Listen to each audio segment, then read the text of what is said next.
where they forgot their spouse, and they were afraid of them because why is this man touching me? Why is this man, you know, wanting to hug me? You know, who is this? You know, I don't know you. You know, you're an old man. You know, that's true. My husband's 30 and he's young, because they remember them what they look like, because you could show them a picture of their wedding. Oh yeah, that's my husband, but then he can be standing right there and they're scared. Traumatic for the family. For all, you know, and for a spouse too, you know, and so, well, thanks again for coming. Registered nurse, and of course, you know, I own Dignity Care Home in Salina, and I have done that for 20 years, and I was just really ready for a change. So I walked into the radio station, and I asked the station manager that I know, Jerry Henriquez, you know, I said, well, actually got started at a coffee shop. I said, you know, I always wanted on my bucket list to have my own thought I wanted to have my own talk radio show. So I came in and made a formal proposal, and I walked out thinking, I think I oversold myself because the guy bid on it. and then I'm like, you know, I've never done this before. So, but yeah, what I'm really trying to do is just to hear stories of human interest all over the board. I mean, we have silly people, but we have intellectual people. We have, you know, social issues such as this one. You know, so we just kind of take issues pretty much from anywhere that we, you know, seem to find that. So, so we'll just have the microphone fairly close. So you don't have to be right on top of it, but we kind of have to keep them pointed away from each other. And when I give my 14 minutes here, we will get started. Get my drink. Try to keep my water away from all the equipment here. Sorry. I can put this down. And I'm going to promote you as the second guest because I'm going to put the first one in and then have you come in as sort of the expert. So, okay.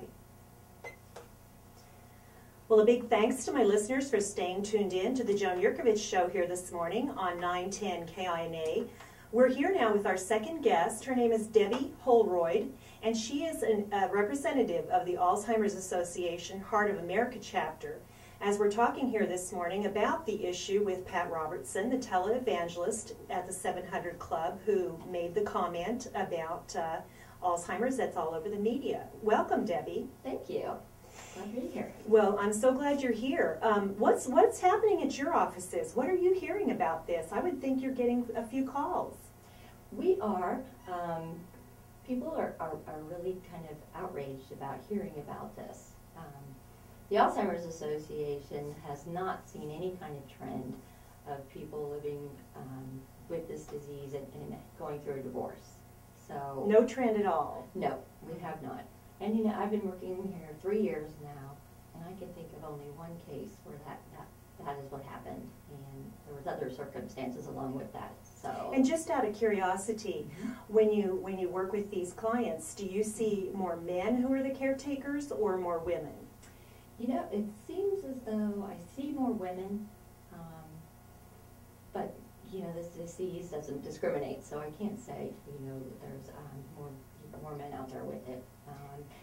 I think women are maybe more accepting to coming and getting some more advice and help sometimes, where some men are pretty proud and think they have to do it all alone. So I think that may be a little bit of the difference, but we've seen incredible caregivers, men and women and adult children. I mean, you know, I've just met incredible people. Well, all across the board, you know, I could see where, you know, again, it's a family issue. It's a family matter. So you do have not just spouses coming, you have adult children coming to talk about how to help. Just backing up a bit, though, I'm just curious, the one divorce you were aware of, was it a male or a female? Was it a man divorced a wife or a woman divorced her husband? I know there were other issues. Yeah, it was a woman divorcing her husband. Oh, okay, okay. So, well, just some of the conversation you and I were having about Pat Robertson's comment, you know, I was just curious as to what direction that might go. And I'm going to go ahead and just read his actual comment, and then we can jump into hearing. And this came up, as we both understand, about Thursday, September 15th, where what he said, Pat Robertson, the televangelist on the 700 Club, he was asked a question. I think the caller or the question was a gentleman who was writing in saying, you know, my wife has Alzheimer's. I'm just going to paraphrase that because I don't have that down.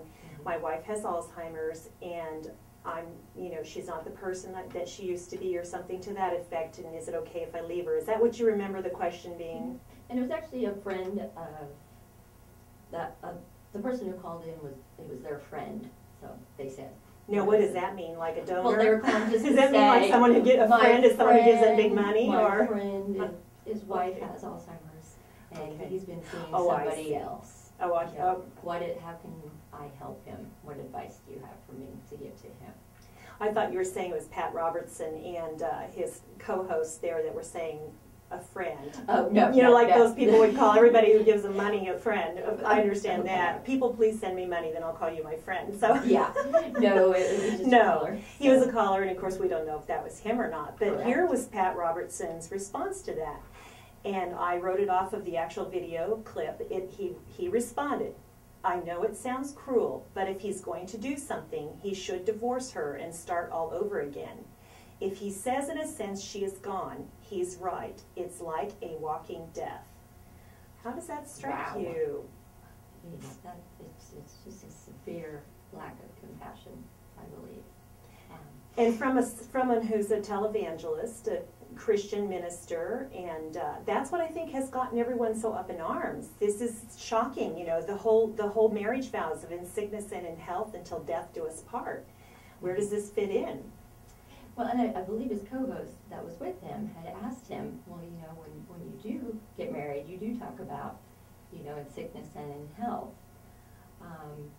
But yet he still continued on to say that Alzheimer's disease is a kind of a death. Mm-hmm, mm-hmm. Which And we want to is talk. horrible. Well, and we want to talk about that because not only have you, of course, in your role had experience, but I, as you know, 19, 20 years of owning Dignity Care Home and having done Alzheimer's care, also as a registered nurse, I was actually incensed when I heard this, when I saw this, and I just happened to see it just like a lot of people who go home at night and surf the internet for news of the day. But in his defense, and you and I have both, you know, done some research, and neither of us have found where he apologized, and we don't see that forthcoming. Not from everything I've read. But the publicists and the spin masters in his camp are trying to say, well, what he was trying to get across was that if you're going to cheat or step out of the marriage anyway, you know, divorce. And, you know, so in his defense, that was, I think, how they're spinning it, what he really meant. Mm-hmm. So let's get back to the final piece of what he said, which is, if he says in a sense she is gone, he's right. It's like a walking death. What is your experience with relative to that comment? You know, people with Alzheimer's disease, you know, even in the later stages of this disease, this is a person with a history, with interests, you know, just very rich with all of this. And the one thing everyone needs, you know, whether you have disease, you're early in disease, late in disease, is they need love.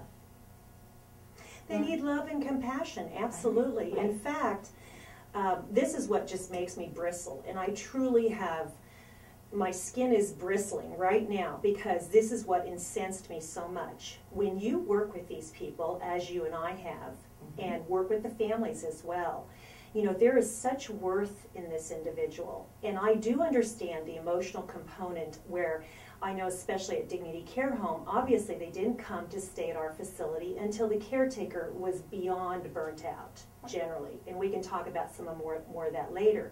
And their needs were just more than Absolutely. an individual can take care of at home. And, you know, that does happen with this disease.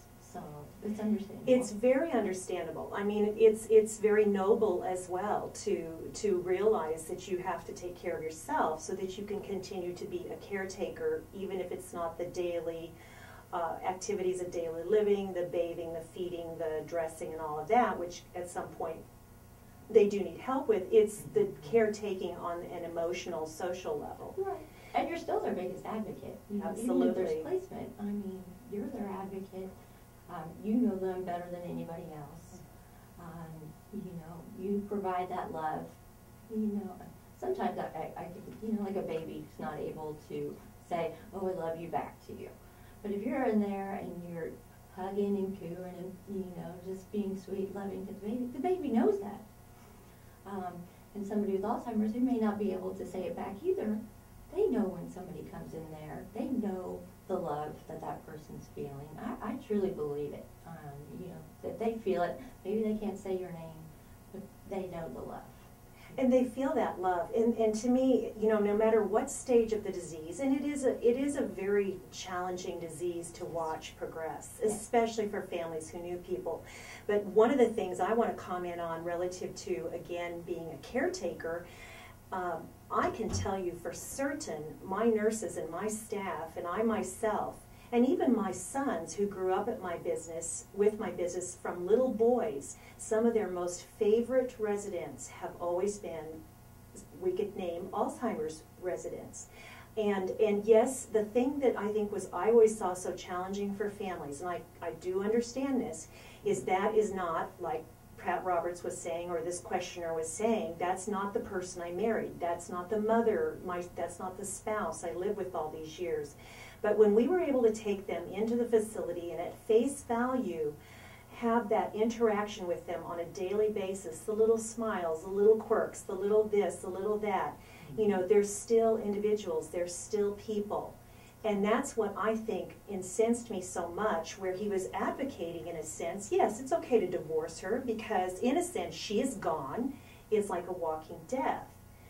I'm sorry, Mr. Robertson, at what point do we take this to the next level where my spouse now has an incurable disease, or a disease that makes them maybe intimately unavailable to me, or just a general dementia? At what point do you, you know, do you just say, this is no one of worth to me? So, and you know, typically what we see, you know, when somebody does get a diagnosis, you know, it's like any other fatal disease that someone has. You know, the people around them, they rally to that person. You know, they set up treatment plans, care plans. You know, everybody's rallying.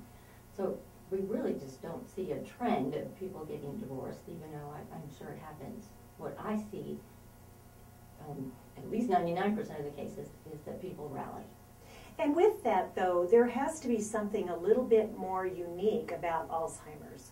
You know, I understand, you know, if you think about you're just dealing with a cancer patient or something like that, what makes the caretaking and the needs of the caretakers, as well as the person with the Alzheimer's, sort of unique from other long-term, more chronic diseases, maybe? Well, Alzheimer's is progressive. We don't know how fast the disease is going to progress. So there's a lot of changes. You know, the changes can be real slow, and you know, when you're living with somebody, you may not even hardly notice them at first. The best thing that we can do for families is to advise them to get education, get information, and get a support system, all as early as possible. And as early as possible, that's a good point. Yes. So what are the early warning signs? What if someone's starting to think? Because, I mean, you know, we've all lost our keys, you know, or we've all, you know, forgotten a name of someone we recently met, and that's not necessarily Alzheimer's. So what are the early warning signs? What can we tell people listening that know that it's time to get that early plan in place? When you start seeing changes, you know, let's say there's someone who's always done the checkbook and the finances for the family. Well, now the lights got shut off. Or, you know, you go to look at the checkbook and it's just a bunch of numbers and you have no idea what it is.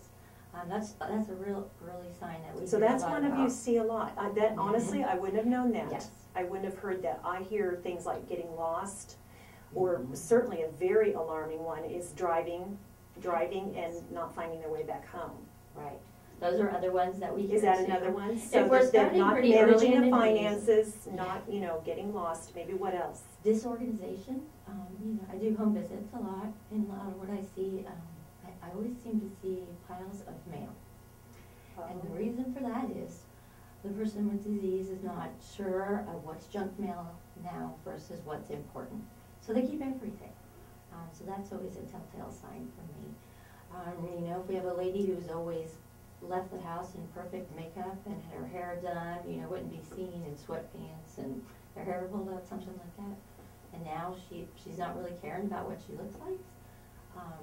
You know, that could be a sign.